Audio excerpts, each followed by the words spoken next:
All right, happy Wednesday, everybody. Welcome back to the channel. We've got another full 15-game slate. Most of these teams are on getaway day, so it should be an interesting day. Yesterday, recap, gave you guys 6 best bets. We went 3-3. Reds on the first 5, got that done 1-0. Cardinals money line. What a train wreck. Miles Mikolas. That's why I don't bet Miles Mikolas. Absolutely sucked. It got a little interesting there. It ended 10-9. Cardinals tied it up at 4 early. And then, they hit some home runs on the Blue Jays side. We had the White Sox first 5 plus a half. Should have just played them minus a half. So that was pretty easy. 4-1 White Sox. So that was a winner.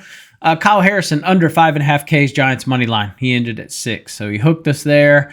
Mick Abel under 16.5 outs. That was stupid sweat free. That was such a mistake line there.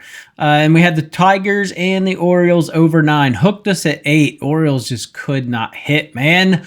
That said, Tigers used a lot of lefties. They pretty much burned Brant Herter.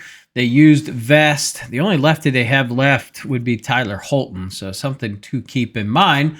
But let's get into the slate, and then I will give you guys my 5 best bets for today. First game on the card is going to be the Fish versus the Pirates. You guys were supposed to win yesterday. They didn't get the memo. They looked like crap. It was 3-2, bottom of the ninth. They had the first 2 hitters on, first and second, no out. Move them over. You got second and third, 1 out, and they couldn't get a run in, so they're terrible. Pirates are 3-7 in the last game of a series this season. Cal Quantrill going up against Bailey Falter. I would say Pirates in this one. They have been hitting righties well, but I mean, this is a coin flip, and am I willing to pay minus 157 for this Pirates team? Absolutely not. 76 degrees, 8-mile-an-hour wind blowing right to left. Bailey Falter's been okay at home with a 3 ERA. Quantrill on the road's been a bit of a train wreck, almost a 7 ERA. Giving up a 3.16 average to righties, but only 138 to lefties over the last 30 days. Falter's been great against righties, so there's some value taking the Fish here at plus 128, in my opinion. It's the only way I would play that. All right, next game, Cubs and the Phillies. Cubs got the job done yesterday. We've got 83 degrees, no rain, and we got a 6-mile-an-hour wind just kind of ever so slightly blowing out here. Jesus Luzardo needs a good start in a bad way. He's been absolutely rocked his last 2 games. He's got almost a 5 ERA now at home here at Citizens Bank Park. Ben Brown's got a 5 ERA and 6 away starts. Brown's just one of those guys, like, he's got some life on his fastball. Throws a pretty nasty curveball, throws a changeup every once in a while, but he's a 2-pitch pitcher. I don't love backing 2-pitch pitchers, but when Ben Brown is on, he is on. I mean, he's got an electric fastball. I'd like to see a little more movement out of it. It's a bit flat for me, and he does tend to leave it up in the zone a lot. So this would be Phillies or nothing, but honestly, I have this projected 5-3 in terms of the Cubs, so that's where I'm at with that. Over 8.5 doesn't look too bad. Cubbies haven't been hitting lefties well. It's really kind of where I go. They're 179 over the last 2 weeks, but this Phillies team, do we trust them offensively? Not really. Not until we get Bryce Harper back. I will tell you the Cubs do show up offensively when Ben Brown's pitching. He's averaging almost 8 runs a game when he pitches, probably because he gives up runs. But this is one, probably Phillies for me. But, man, I just don't trust Jesus Luzardo right now. So there's definitely some value taking the Cubs at minus 102. This is one I need to see how Ben Brown looks in the first inning before I'm willing to put money on it. His first innings kind of dictated his starts this year. So this is one I'll probably watch the first inning and go from there. All right, next game is going to be the Reds and the Guardians. Andrew Abbott, throw a gem, kid. What a complete game. Didn't even have to touch that pen, so that's huge for the Reds. Nick Lodolo, another lefty, going up against Logan Allen, who's a lefty. I like fading Lodolo at home because he's been awful, but on the road, he has been magical. 1.25 ERA this season. Now, he is struggling a little bit more against lefties. He's giving up a 250 average to lefties, 258 to righties, but you got Logan Allen on the other side of the bump here. Allen's got a 4.50 ERA and 5 home starts, giving up a 273 average to righties. Like, how do you not go Reds, right back to it, man. Reds first 5. Guardians have looked terrible against a lefty, man.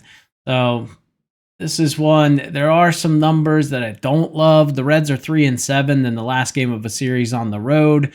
They're 3-7 on the season when they face a left-handed starter. So now that said, when they face a left-handed starter with a whip over 1.5, which Allen has a 1.58 whip, they're 5-0-2 on the first 5 line. So give me the Reds on the first 5. We'll go right back to it.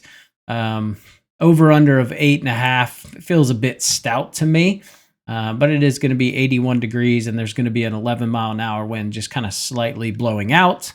Home run advantage definitely towards Cleveland. This is one where Lodolo gives up a home run about once every 9 innings. Logan Allen's about 0.82 home runs per 9, but red spot for me again. They've won 5 straight against Cleveland, and they're on an absolute tear. They've won 5 straight. Not going to go against a team that's kind of rolling right now. Next game is going to be the Braves and the Brew Crew. Milwaukee at home yesterday. You got Spencer Schwellenbach going up against Chad Patrick. Schwellenbach on the road just hasn't been what he was last year. He's got almost a 5 ERA. Chad Patrick on the road is someone you fade, but at home he's been really good. 2.25 ERA and 8 home starts. We got an over-under of 8. I will tell you the Braves are 2-10 in the last game of a series on the road this year. So they have not played well on the road. They're 2-8 in their last 10. Give me the Brewers at plus 118. It's worth a stab, man. Better team at home. Next game is going to be the Blue Jays and the Cardinals. Damn you, Blue Jays. I should have just played the over. I ended up playing the over later in the day, and my God, that was sweat-free. Eric Lauer going up against Matthew Liberatore. Liberatore, one of those guys at home. He's been pretty solid. On the road, not so well. Lauer's been pretty dang solid. He's got 26 innings under his belt. He's got a 1.80 ERA on the road. Liberatore 3.25 at home. Pitch splits don't look great for Liberatore. Not going to strike out a bunch of guys. I mean, this Blue Jays team just doesn't K versus lefties. They've got a 17% strikeout rate over the last 2 weeks, 12% over the last week. How do you not take the Blue Jays at plus 113? They're 8-2 in their last 10. They've won 2 straight. Cardinals are kind of reeling a little bit here. I like the Nerfy in this one. I think that's definitely an option. It's going to be 86 degrees and a 7-mile-an-hour wind blowing out. That's the scary piece of that. But these are 2 teams that really don't score a ton in the first. But Blue Jays or the over is the only way I would play this game. Next one is going to be the Mariners and the D-backs. Eduardo Rodriguez going up against Brian Wu.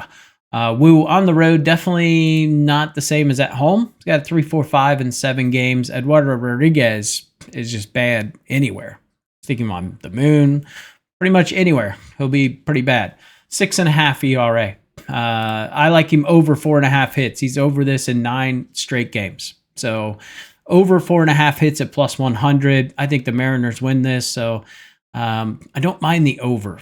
9's a lot to pay. I kind of want to see how this line moves. I'm kind of hoping it drops to 8.5. If it drops to 8.5, I'll bang the over. But this would be Mariners. But like I said, official play, Eduardo Rodriguez over 4.5 hits allowed plus 100. I believe on Caesars. All right, next one is going to be the Athletics and the Angels. J.P. Sears going up against Kyle Hendricks.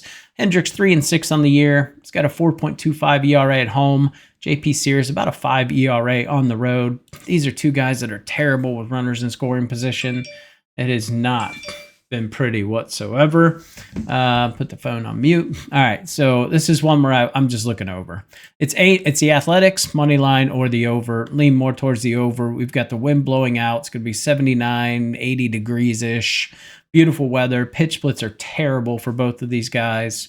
Only thing that scares me is the Angels really haven't been hitting lefties too well over the last couple of weeks. So that's the only thing that scares me towards the over. But I think runs are scored in this one. Hendricks is just batting practice, really.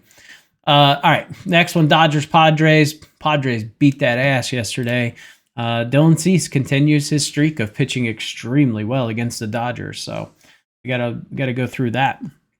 Something to keep in mind. But today we get Randy Vasquez going up against Justin Robleski. Robleski looked great in his last outing. That said, not at a point where I want to necessarily trust him, but he did look better. I like the over in this one, but it's so stupid juiced at this point. It's not even worth taking. Give me the Padres or the Dodgers. Race to 4. So that's how I want to play this. I think they just absolutely hammer Randy Vasquez. He's not great. He pitched really well earlier in the season, but we're starting to see the real of Randy Vasquez stand up.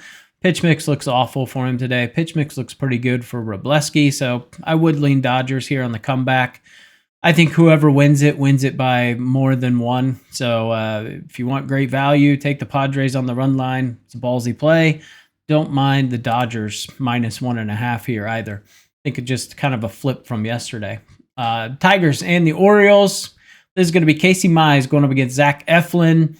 Like I said, Tigers used a decent amount of lefties yesterday, so Herder's done.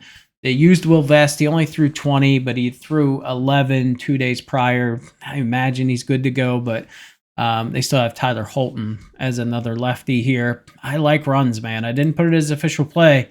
I go right back to that over. It's going to be 87 degrees with a 5-mile-an-hour wind kind of slightly blowing out. Two guys that I don't really love. Eflin's given up a 1.94 home runs per 9. His whip is 1.12. You got two guys with +1 whips.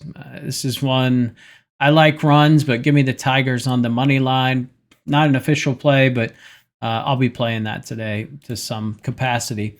Nationals and the Mets. This is going to be David Peterson going up against Jake Irvin. Peterson pitches extremely well against lefties. 148 average over the last 30 days. Mets have been raking against righties. We didn't see a ton of offense yesterday. It took a comeback win from the Mets, which makes sense. Like I said in yesterday's video, Canning's not so great against lefties. There was 8 in that Washington lineup. So roll back to the Mets here. I don't mind Mets on the run line, -130, -126, I believe, on FanDuel. So that's the only way I would play that game. Next one, Rays and the Red Sox. Littell going up against Buehler. This is one, the only thing that scares me, I like the Red Sox, but Buehler against lefties has been not great. 351 average. So there's some lefties in that lineup that can definitely, hurt you a little bit. Littell hasn't had the greatest of luck here. On the road, he's got a 4 ERA. Walker Buehler, 3.16 at home. Rays have been really good with runners in scoring position over the last couple of weeks. So the Red Sox don't love the pitch mix for either guys. 10 is a lot to take, but I would lean towards the over. My only concern is the Rays on the season, and they've played in a very small park, and they've had some over-unders of this total, but they're 61% to the under on the season. Red Sox are 51% to the under, but not a spot where I can really find a way to back the Rays and Littell here. Just not a dude I can trust. These are guys... both of these guys give up some long balls. Both of them are almost at 2 home runs per 9 innings. Yeah, the over would really be the only way I play that. Yankees and the Royals. Oh, yeah. I was so confused on that 8.5 line, and it was so fishy. I wanted to just play the over. It was that fishy, and now I know why. Yankees just covered that on their own. That was crazy. Clark Schmidt going up against Chris Bubic. Now, Clark Schmidt on the road, not nearly what he is at home. Chris Bubic at home has been outstanding. 1.38 ERA. If you want to play the Royals, just wait. Wait until this gets closer to game time. Everybody will be on the Yankees at this price. You'll get the Royals at a much better plus money price if you want. I wouldn't mind a Royals first 5. I think if I was to jump on that wagon, that would be the only way I'd play it, but we just saw the Yankees put up a ton of runs against a lefty yesterday, so I can't say I feel super comfortable backing Bubic, but man, on the season, he's got a 1.43 ERA.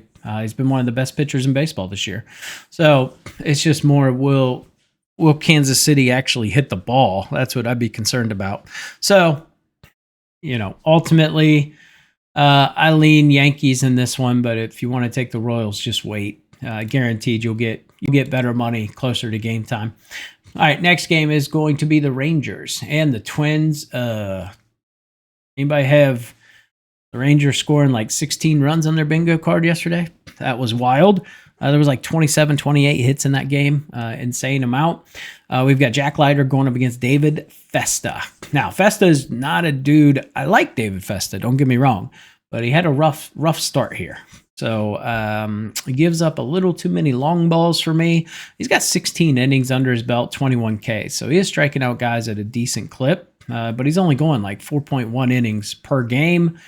But he's got a 1.38 ERA. I think Leiter's been pitching outstanding over his last several starts. I just like the way he looks.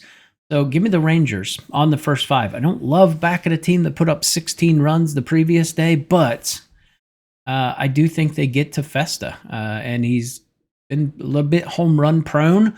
He's definitely a fly ball pitcher. So I would take the Rangers on the first 5 here at plus money, just getting good value there. Next one, White Sox and the Astros. We're not going back to the White Sox. that was a one-time thing, I think. We just had a great matchup there. But do I trust Ryan Gusto? No. Absolutely not. Do I trust Sean Burke? No. So this would be the over for me, just not having enough value to take the Astros here.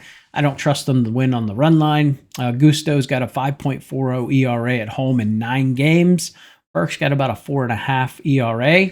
So it's over or nothing for me. These Astros bats have started to cool off quite a bit, so there's definitely some value taking the White Sox again, but man, taking the White Sox to win back-to-back games it's a ballsy play. They've only won 7 games on the road this year. So not something I make a habit of. All right, and our last game is going to be the Giants and the Rockies. Giants have won 6 straight. All 6 have been 1-run wins. That was it looked like an L last night. Then out of nowhere, they just came to life all of a sudden, ended up winning this 6-5. Congrats to everybody that was on the under 11.5. I guess you were probably thinking that was pretty sweat-free until that inning. But yeah, 6 straight 1-run wins. Kyle Freeland has been a nightmare. He's got almost an 8 ERA and 6 starts at home. He's 1-8 on the year, giving up a 316 opponent average. Going up against Robbie Ray, 8-1, sub 200 opponent average, sub 2.5 ERA. But he does have a 3 ERA on the road. Matt Chapman broke his hand or something, so he's going to be out at least 10 games. Man, this Giants team just continues to be bad against lefties. So is there some value doing something crazy like taking the Rockies on the first 5? Maybe, but this is a complete fade for me. Not paying minus 240 here. Just can't do it. I thought they would hit yesterday because it was Coors Field, but no, I'm gonna fade on that game. All right, let's get into our best bets. Get you guys on your way. First bet, we're just going to go right back to it. Reds on the first 5. Lodolo's looked outstanding on the road. Give me the Dodgers race to 4. I mean, it's Randy Vasquez. They could hit this in the first inning. Give me the Rangers on the first 5. Like I said, I like the way Leiter's been pitching, and I think they've got the pitching advantage going up against Festa here. Give me Pete Alonso to get a ribby. He's been on an absolute tear, so we're getting plus money there. And then Eduardo Rodriguez, over 4.5 hits. Like I said, he's over this in 9 straight. So I do like this Mariners team to jump on him early. So those are the plays, guys. Appreciate you guys tuning in. Good luck on this getaway day, and I'll catch you in the next video.